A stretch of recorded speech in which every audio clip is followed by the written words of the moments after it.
시대의 소망 제22장 요한의 투옥과 죽음. 침례 요한은 그리스도의 나라를 전파한 첫 번째 사람이었으며 또한 고난에도 으뜸가는 사람이었다.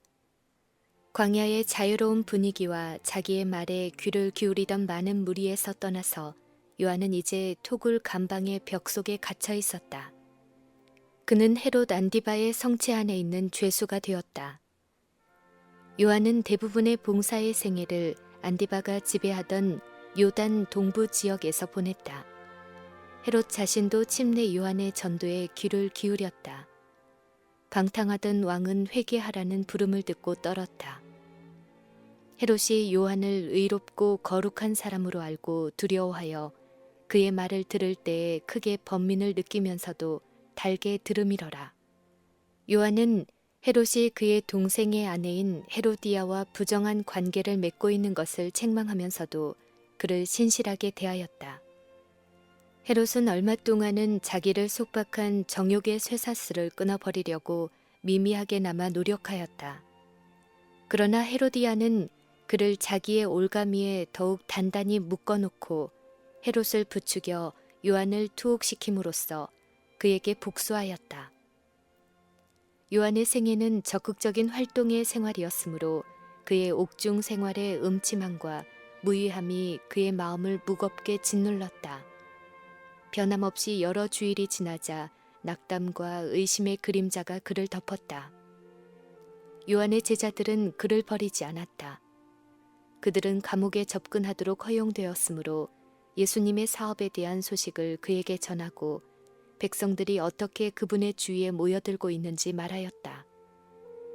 그러나 그들은 만일 이 새로운 교사가 메시아라면 그분은 왜 요한을 석방시키기 위하여 아무런 노력도 하지 않는지 의심하였다. 어떻게 그분께서 당신의 충실한 선고자가 자유와 아마도 생명까지 빼앗기도록 허용할 수 있단 말인가? 이러한 의문들은 효과가 없지 않았다.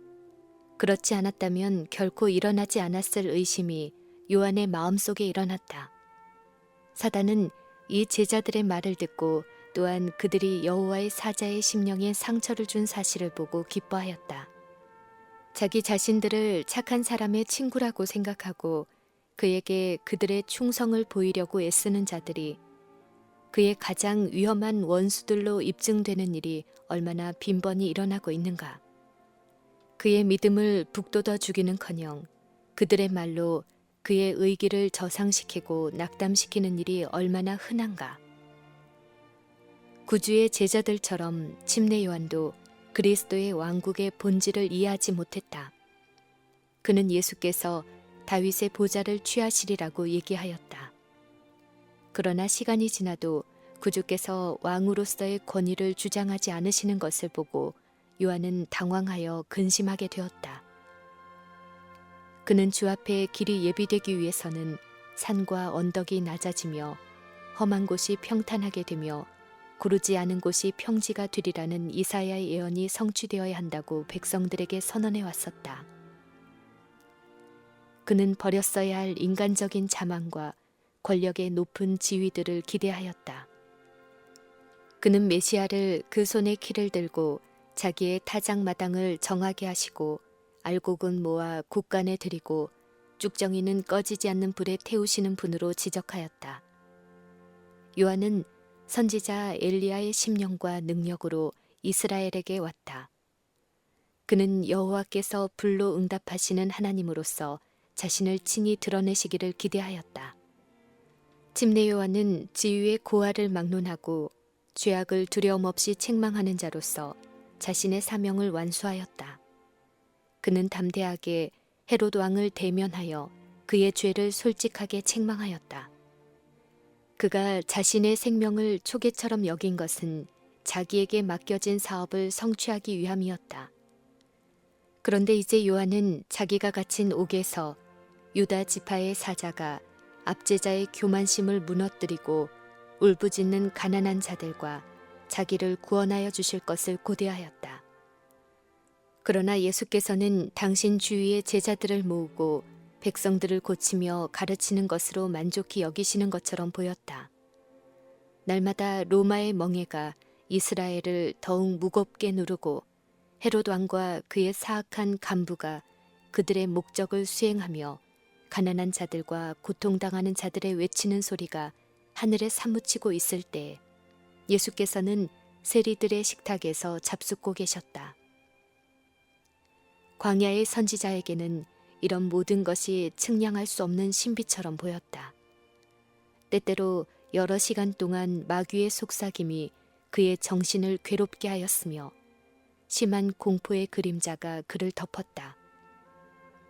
오랫동안 고대해 오던 구주가 아직도 나타나지 않았단 말인가. 그렇다면 자기 자신이 전하지 않을 수 없었던 그 기별은 무슨 의미가 있었던가. 요한은 자기가 전도한 결과에 쓰디쓴 실망을 느꼈다. 그는 하나님께로부터 온 그 기별이 요시야와 에스라 시대의 율법을 낭독함으로 끼쳤던 것과 같은 결과를 끼칠 것이며 회개하여 여호와께 돌아오는 심층적인 사업이 잇따를 것으로 기대했다. 그의 온 생애는 이 전도 사업의 성공을 위하여 희생되어 왔다. 그 일은 헛된 일이었던가? 요한은 자신의 제자들이 자기를 위한 사랑 때문에 예수에 대한 불신을 마음에 품고 있는 것을 보고 염려하였다. 그들을 위한 자신의 사업은 열매를 맺지 못하였던가? 그가 자신의 사명에 충성한 결과로 이제 와서 활동을 못하게 끊어지는 것인가? 만일 약속된 구원자가 나타났고 요한이 자기의 부르심에 충실하였다는 것이 드러났다면 이제 예수께서 압제자의 권세를 타도하고 당신의 기별자를 해방시키지 않으실 것인가? 그러나 침례 요한은 그리스도에 대한 자신의 믿음을 버리지 않았다. 하늘에서 들린 음성, 성령의 비둘기 같은 강림, 예수의 흠없는 순결성, 그리고 요한이 구주 앞에 나갔을 때 그에게 임하였던 성령의 능력, 성경의 예언의 증언 등 이러한 모든 기억이 나사렛 예수가 약속된 분이심을 증거하였다. 요한은 자신의 의심과 염려를 동료들과 함께 토론하지 않았다. 그는 예수께 질문의 기별을 보내기로 결심하였다. 그는 이 일을 자기 제자 중 2명에게 위탁하였다. 구주와의 회견이 그들의 믿음을 확고하게 해주고 그들의 형제들에게 확신을 가져다 주게 되기를 바랬다. 또한 그는 자신에게 직접 하시는 그리스도의 말씀을 듣기를 갈망하였다. 제자들은 오실 그이가 당신이오니까 우리가 다른 일을 기다리오리까 라는 기별을 가지고 예수에게로 나왔다. 침례 요한이 예수를 가리켜서 보라, 세상 죄를 지고 가는 하나님의 어린 양이로다. 곧 내 뒤에 오시는 그이라 라고 선포한 자가 과연 얼마나 되었는가. 그런데 이제 오실 그이가 당신이오니까 라고 물은 것이다. 그것은 인간의 성정으로는 너무나 심한 괴로움이요 실망이었다. 충실한 선구자 요한도 그리스도의 사명을 식별하지 못하였거늘 하물며 자기만을 위하는 무리들에게서 무엇을 기대할 수 있었겠는가. 구주께서는 그 제자들의 질문에 즉시로 대답하지 않으셨다. 그들이 예수의 침묵을 궁금히 여기며 서 있을 때 병자와 고통당하는 자들이 치유함을 받기 위하여 그분께로 나왔다.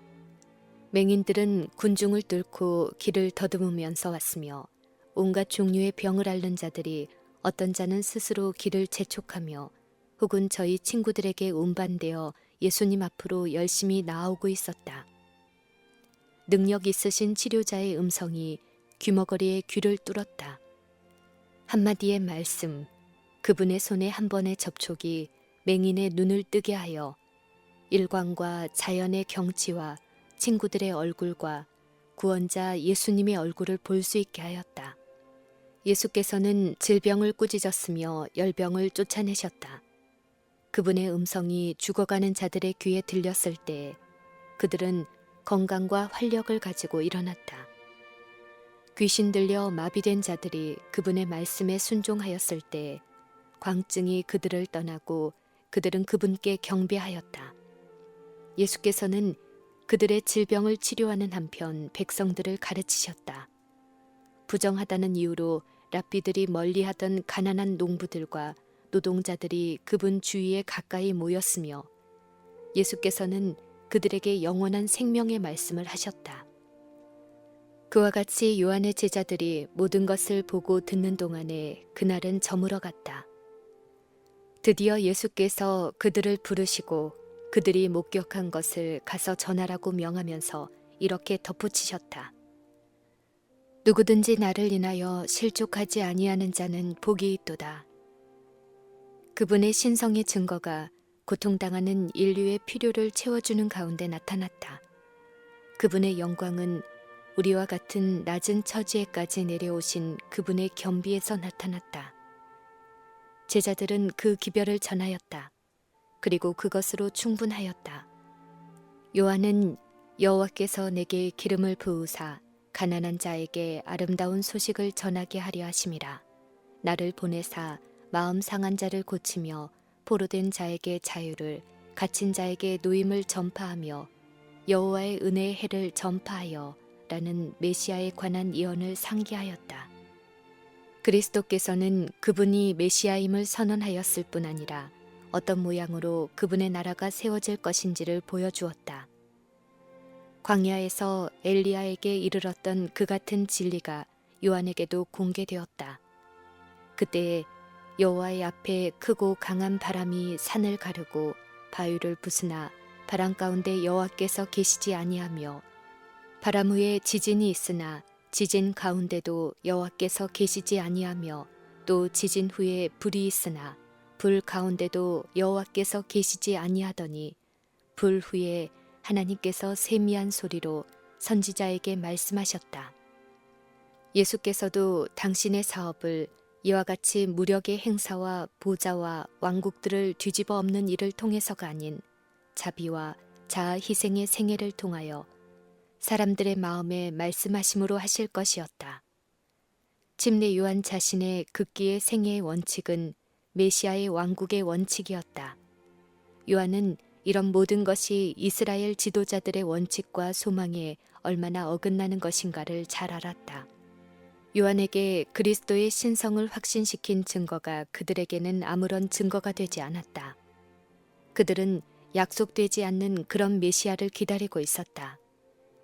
요한은 구주의 전도가 그들에게서 단지 증오나 비난을 받을 수밖에 없으리라는 것을 알았다. 선구자 요한은 그리스도께서 친히 남김없이 마셔야 했던 그 잔을 마시고 있는 것에 불과하였다. 누구든지 나를 인하여 실족하지 아니하는 자는 복이 있도다 라고 하신 구주의 말씀은 요한에 대한 은근한 책망이었다. 요한은 이 말씀을 간과하지 않았다.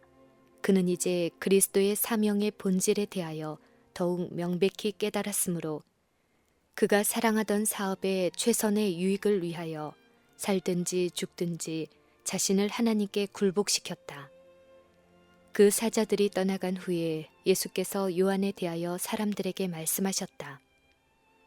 지금 헤롯의 감옥에 갇힌 그 충성스러운 증인에게 구주께서는 동정을 보이셨다.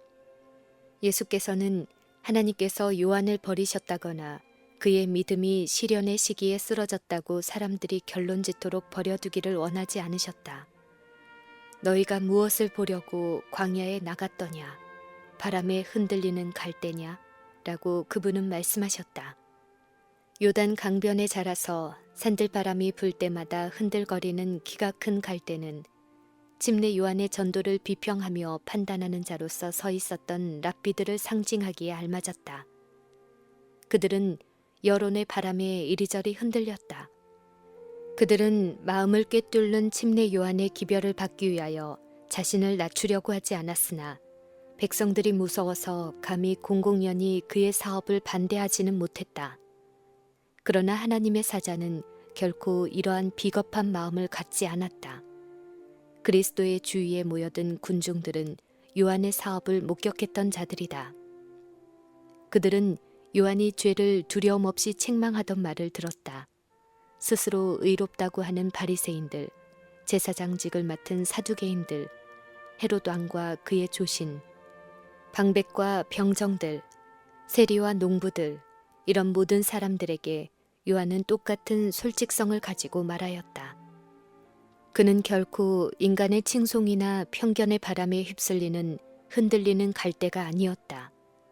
감옥에서도 광야에서 하나님의 기별을 전하던 때와 같이 하나님께 대한 충성과 의에 대한 열성에는 변함이 없었다. 그는 원칙에 대한 충성심에는 바위처럼 견고하였다. 예수께서 계속해서 말씀하셨다. 그러면 너희가 무엇을 보려고 나갔더냐? 부드러운 옷 입은 사람이냐? 보라, 화려한 옷 입고 사치하게 지내는 자는 왕궁에 있느니라. 요한은 그 당시의 죄와 방종을 견책하도록 부르심을 입었으며 그의 간소한 의복과 극기의 생애는 그의 사명의 성질과 일치하는 것이었다. 부유한 옷차림과 이생의 사치는 하나님의 종들의 몫이 아니라 그 권세와 부유함을 소유하는 이 세상의 통치자들, 곧 왕궁에 사는 자들의 몫이었다. 예수께서는 요한의 의복과 제사장들과 관원들이 입은 옷 사이의 대조에 주의를 돌리기를 원하셨다. 이런 성직에 있는 자들은 사치한 두루마기와 값진 장식품으로 차려입었다. 그들은 허식을 사랑하였으며 백성들을 현혹하여 더욱 큰 관심을 모으기를 바랬다. 그들은 하나님의 인정하심을 받을 마음의 순결함을 얻기보다는 사람의 칭찬 얻기를 더욱 갈망하였다. 따라서 그들은 그들의 충성이 하나님께 바쳐진 것이 아니라 이 세상의 왕국에 바쳐진 것임을 드러냈다. 예수께서 말씀하셨다. 그러면 너희가 어찌하여 나갔더냐? 선지자를 보려더냐? 옳다. 내가 너희에게 이르노니 선지자보다 나은 자니라 기록된 바. 보라, 내가 내 사자를 네 앞에 보내노니 저가 내 길을 네 앞에 예비하리라 하신 것이 이 사람에 대한 말씀이니라. 내가 진실로 너희에게 말하노니 여자가 낳은 자 중에 집내 요한보다 큰 이가 일어남이 없도다.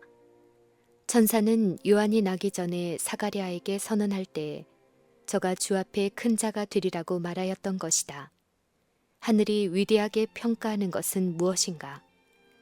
그것은 세상이 크게 여기는 것, 곧 그들이 가치 있게 생각하는 부나 지위나 훌륭한 가문이나 지적 선물이 아니다. 만일 보다 더 고상한 어떤 것들을 고려함 없이 지적 위대함이 영예를 받을 만한 것이라면 우리의 경위는 그 누구도 그에 필적할 만한 지능을 갖지 못했던 사단에게 돌려야 한다. 그러나 자기를 섬기는 데 악용될 때에 그 선물이 크면 클수록 그 저주도 크게 된다. 하나님께서 높이 평가하시는 것은 도덕적인 가치이다. 사랑과 순결이 하나님께서 가장 귀히 여기시는 속성이다. 요한이 사내들인이 파견한 사자들 앞에서나 백성들 앞에서나 자신의 제자들 앞에서 자신의 영예를 구하지 않고 모든 사람에게 예수님을 약속하신 분으로서 가리켰을 때 그는 하나님 보시기에 위대하였다. 그리스도의 봉사를 보고 느낀 그의 이기심 없는 기쁨은 일찍이 사람이 나타낸 것 중에서 가장 숭고한 형태의 기쁨을 보여준다. 예수님에 대한 요한의 증언을 들었던 자들은 그가 죽은 후에 그에 대하여 이렇게 증거하였다. 요한은 아무 표적도 행치 아니하였으나 요한이 이 사람을 가리켜 말한 것은 다 참이라. 엘리야처럼 불을 하늘로부터 내리게 하거나 죽은 자를 일으키거나 또는 하나님의 이름으로 모세의 능력의 지팡이를 휘두른다든가 하는 능력이 요한에게는 주어지지 않았다. 그는 구주의 초림을 전파하며 그분의 오심을 위하여 준비하라고 백성들을 촉구하기 위하여 보냄을 받았다. 그는 그토록 신실하게 그의 사명을 이행하였으므로 백성들은 그가 그들에게 예수님에 대하여 가르치던 교훈을 회상하면서 이렇게 말할 수 있었다. 요한이 이 사람을 가리켜 말한 것은 다 참이라. 주님의 제자된 자는 누구나 그리스도에 대하여 이런 증거를 전하도록 부름을 받고 있다. 요한은 메시아의 선구자로서 선지자보다 나은 자였다. 그 이유는 선지자들이 그리스도의 강림을 멀리서 바라보았던 반면에 요한은 예수님을 보았으며 그분이 메시아가 되신다는 하늘의 증언을 들었으며 그분을 하나님께서 보내신 자로서 이스라엘에게 소개하였기 때문이다. 그러나 예수께서는 하나님의 나라에서는 극히 작은 자라도 저보다 크니라 라고 말씀하셨다. 선지자 요한은 두 시대를 연결시키는 고리였다. 그는 하나님의 대표자로서 율법과 선지자가 그리스도 교회 시대와 어떤 관계에 있는지를 보이기 위하여 섰다. 그는 더욱 큰 빛으로 인도하는 작은 빛이었다. 요한의 마음이 성령으로 말미암아 밝아진 것은 그 당시의 백성들에게 빛을 비추도록 하기 위함이었다. 그러나 다른 어떤 빛도 예수님의 교훈과 모본에서 비쳐나오는 것만큼 타락한 인류에게 그렇게 명백하게 비춰주었거나 비칠 빛은 없었다. 그리스도와 그분의 사명은 예표된 희생 제물로 표상되어 희미하게 이해되어 왔을 뿐이었다. 심지어 요한까지도 구주로 말미암은 미래의 영원한 생명을 온전히 이해하지 못했다. 요한이 그의 사명 가운데서 발견하였던 기쁨을 뺀다면 그의 생애는 슬픔의 생애였다. 그의 음성은 광야 이외의 곳에서는 거의 들을 수 없었다. 그의 생활은 고독하였다. 더구나 그는 자신의 활동의 결과를 보도록 허락되지 않았다. 그리스도를 모시고 더 큰 빛에 수반되는 하늘의 능력의 나타남을 목격하는 것은 그의 특권이 아니었다. 눈먼 자가 시력을 회복하고 앓는 자가 나음을 입고 죽은 자가 살아서 일어나는 것을 그는 볼 수 없었을 것이다. 그는 그리스도의 모든 말씀을 통하여 비춘 빛이 예언의 약속 위에 영광을 발산하는 것을 보지 못했다. 그리스도의 능력 있는 이적을 보고 그분의 말씀을 듣던 가장 작은 제자라도 이런 의미에서 침례 요한보다 더욱 훌륭한 특권을 받은 것이므로 그보다 더 크다고 말씀하신 것이다. 요한의 전도에 귀를 기울였던 많은 군중을 통하여 그의 명성은 전국에 퍼졌다. 그들은 요한의 투옥의 결과에 대하여 깊은 관심을 가졌다. 그러나 그의 흠없는 생애와 그를 옹호하는 대중의 강력한 여론 때문에 그를 해치기 위하여 가혹한 조치가 취해지지 않을 것이라고 믿게 되었다. 헤롯은 요한을 하나님의 선지자로 믿고 그를 풀어주려는 의도를 갖고 있었다. 그러나 그는 헤로디아가 무서워서 그의 목적을 지연시켰다. 헤로디아는 직접적인 방법으로는 요한을 죽이게 하는 일에 헤롯의 동의를 얻을 수 없을 것을 알고 술책으로 자신의 목적을 수행하기로 결심하였다. 왕의 생일에 국가의 관원들과 왕궁의 고관들에게 연회가 베풀어질 예정이었다. 이곳에서는 잔치와 술 취함이 있을 것이었다.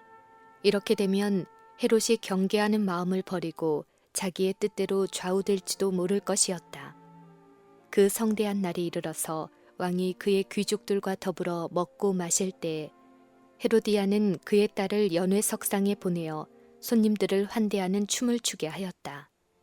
살로메는 여자다움이 한창 꽃피던 때였으므로 그녀의 유격적인 아름다움은 오만한 이 방탕자들의 관능을 사로잡고 말았다. 궁정의 숙녀들이 이런 연회석상에 나타나는 것은 관례가 아니었으므로 이 이스라엘의 제사장들과 방백들의 딸이 손님들을 즐겁게 하기 위하여 춤을 추었을 때 그들은 헤롯에게 아첨하는 찬사를 보내기를 아끼지 않았다. 왕은 술에 취하여 정신이 나가 있었다. 정욕에 완전히 사로잡혀서 이성은 창란되었다.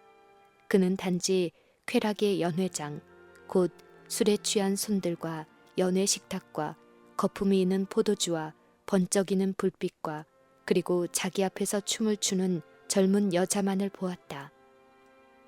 잠시 동안 그는 전후의 생각 없이 자기 나라의 위인들 앞에서 자기를 높여줄 어떤 과시를 하고 싶은 생각이 났다.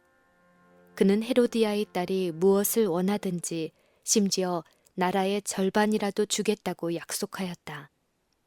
살로메는 무엇을 구해야 할지를 알기 위하여 급히 자기 어머니에게로 달려갔다. 대답은 준비되어 있었다.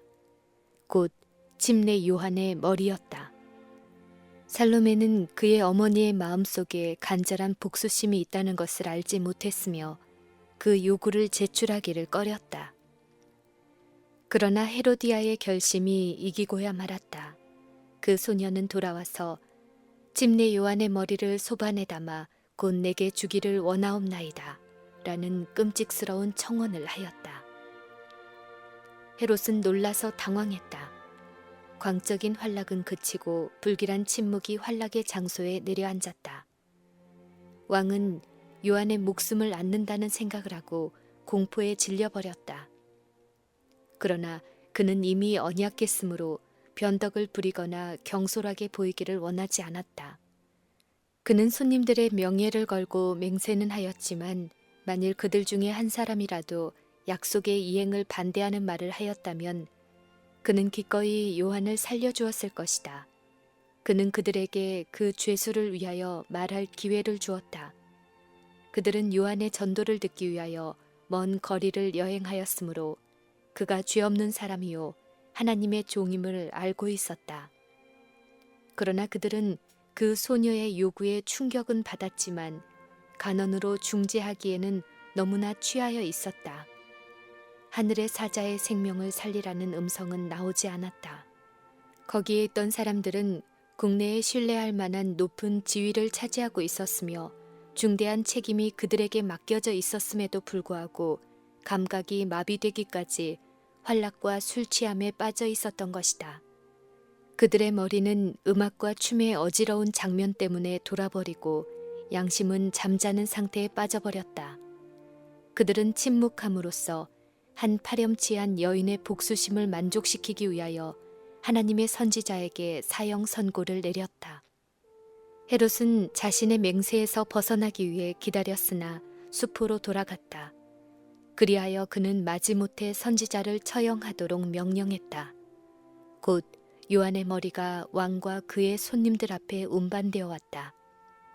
헤롯에게 죄의 생활에서 돌이키라고 충성스럽게 경고하던 입술은 영원히 봉하여졌다. 이제 더 이상 사람들을 회개하도록 요청하던 그 음성은 들리지 않을 것이었다. 하룻밤의 활락이 가장 위대한 선지자 중 한 사람의 생명을 희생시켰다.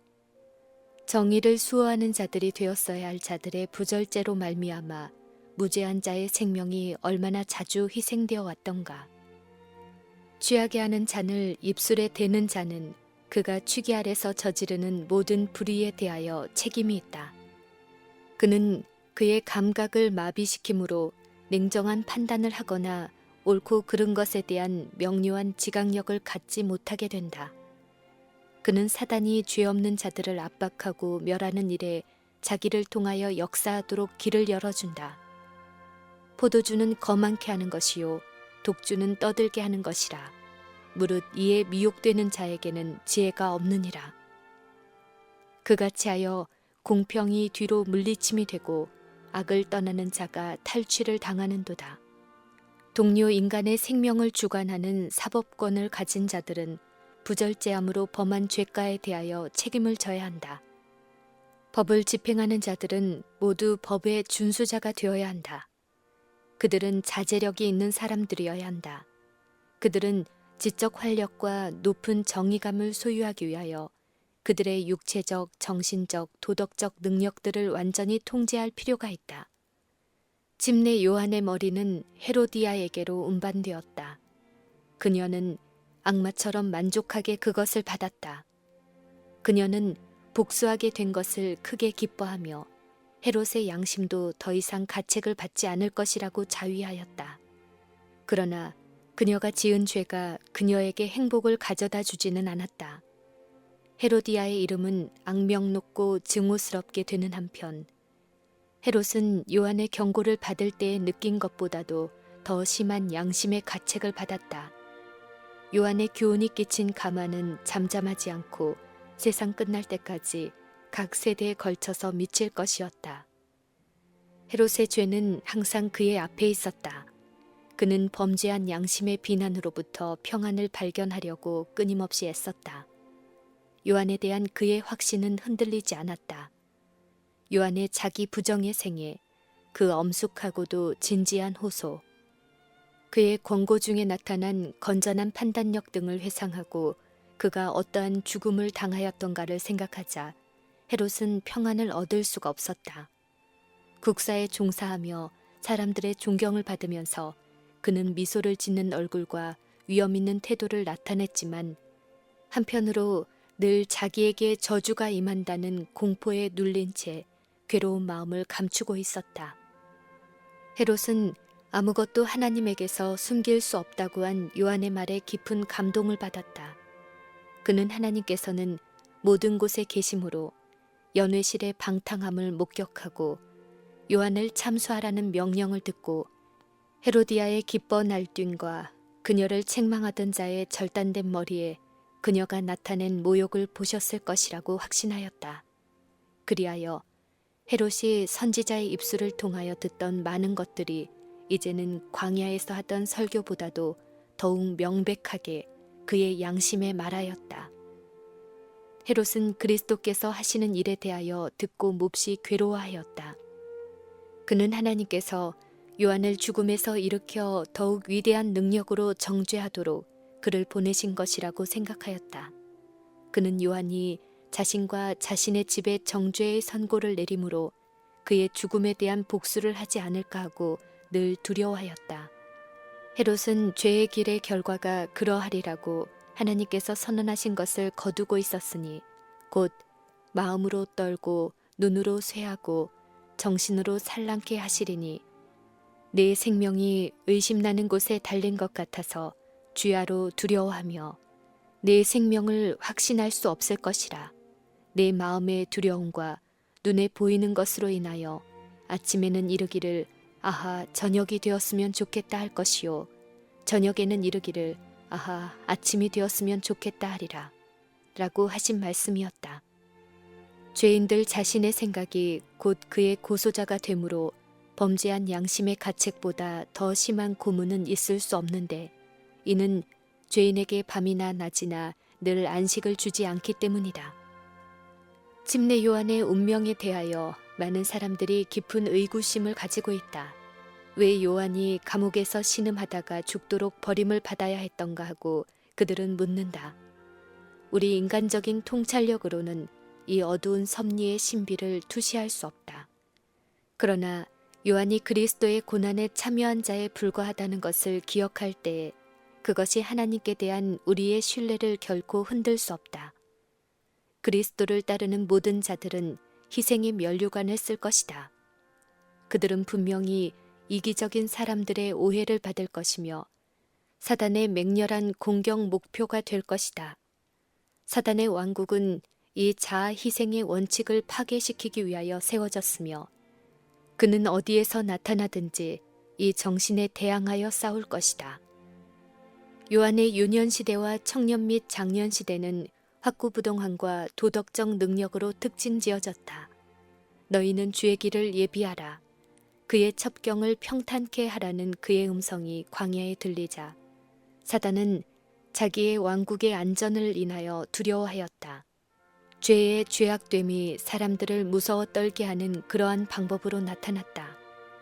많은 사람들을 자신의 지배 아래 두었던 사단의 권세는 파괴되었다. 사단은 하나님께 송두리째 바친 그의 생애에서 침례 요한을 돌이키게 하려고 집요하게 노력해 왔었으나 실패하고 말았다. 그리고 또한 예수님을 정복하는 일에도 실패하였다.